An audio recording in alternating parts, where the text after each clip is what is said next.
আমাদের দাবি ওই মেয়েটা আসলে তো এই স্থানে নয়, ওরা এই কিছুদিন আগে এসে, আর আমাদের এই গোরস্থানটা আমাদের মহল্লার, আর ওই ফ্যামিলিটা খারাপ, আর ওই মেয়েটার চরিত্রটা সেমন ভালো নয়। আমরা চাইনি এই আমাদের এই মহল্লা গোরস্থানের মাটি দেওয়ার জন্য ইয়ে করতে হবে।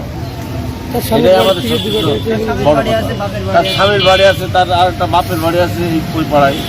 ওখানে দিক, সমস্যা নেই, তাদের দিকের খুশি সেখানে দিক। আমাদের এই মহল্লায় আমরা ঠিক আছে মারা গিয়েছে, তারা দীর্ঘদিন দলুকদারে আছে, কিন্তু অর্থ সম্পদ না থাকার কারণে জায়গা জমি কিনতে পারিনি। কিন্তু এই কয়দিনে একটা কমিটি হয়েছে, এই কমিটি আপনার টেকা ছাড়া আমার লাশ মাটি দিতে দেবে না।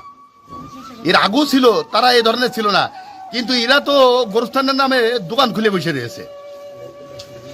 এটা আমি সাধারণ জনগণ, একটা ব্যবসা প্রতিষ্ঠান, সে আমারও পর্যন্ত বুঝে গেল যে তোমারও মাটি হবে না। তাহলে কি ধরনের কমিটি?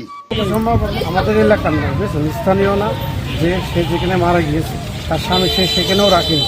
তার আব্বা আছে একটা সর্দার পাড়ায় বাড়ি, সে সেখানেও মাটি দেবে না বলে সে বলতে চাচ্ছে আমাদের ইজ্জতের ব্যাপার, আমাদের গোষ্ঠীপালা আছে, এগুলা খারাপ হবে, ওই জন্য আমরা এখানে মাটি দেবো না, দক্ষিণ পাড়ায় দেবো। আমাদের দক্ষিণ পাড়ার স্থানীয় না তারা, এবং সে টিকটক করে, প্লাস তার ফুল অফ ফ্যামিলি আপনার মাদক ব্যবসা করে।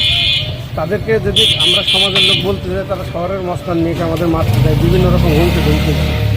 সেই জন্য আমাদের সমাজ, আমাদের এলাকায় আমাদের নাম সুবান্ন, গলায় দড়ি, ঝিনাইদা, বাড়ি এখানে ভাড়ায় থাকে, কিন্তু এখানে নিয়ম আছে যে টাকা দিয়ে মাটি দিতে হয়।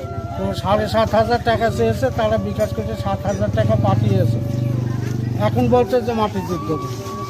তাহলে এই লাশের অবস্থাটা কি হবে, কোথায় মাটি হবে? আমরা 8 নম্বর ওয়ার্ডে দৌলতদিয়ারে যুব সমাজের উদ্যোগে যে ফ্যামিলির যে মেয়েটা মারা গিয়েছে, আসলে আমাদের কিন্তু স্থানীয় না, সে এক এক সময় এক এক রকম জায়গায় থাকে, তার চরিত্রটা এরকম যেটা আমরা বলতে পারবো না, অথচ খারাপ আমরা জানি আমাদের জানার মধ্যে।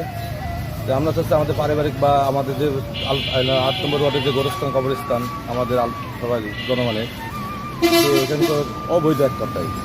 তার সে আমাদের 8 নম্বর ওয়ার্ডে কোনো যে এনআইডি কার্ডও নেই তার, সেইখানে তো বাড়ির মালিকানাও না। তাদের বাপের বাড়ি রেলবাজার, রেলপাড়া, ওখানে কবরস্থান আছে, ওখানে দিক, বা ওনার বাপের এলাকায় দিক, নাহলে ওনার স্বামী যেখানে আছে সেখানে দিক। আমরা চাচ্ছি আমাদের এলাকাবাসী চাচ্ছে যে তার লাশ যেখানে দাপন না হোক। বোন ঝিনাইদায় থাকে, আমরা এখানে দীর্ঘদিন ধরে আসি, একটা জমিতে মনে করেন থাকি, ভাড়া হিসাবে থাকি, স্থানীয় জমি না।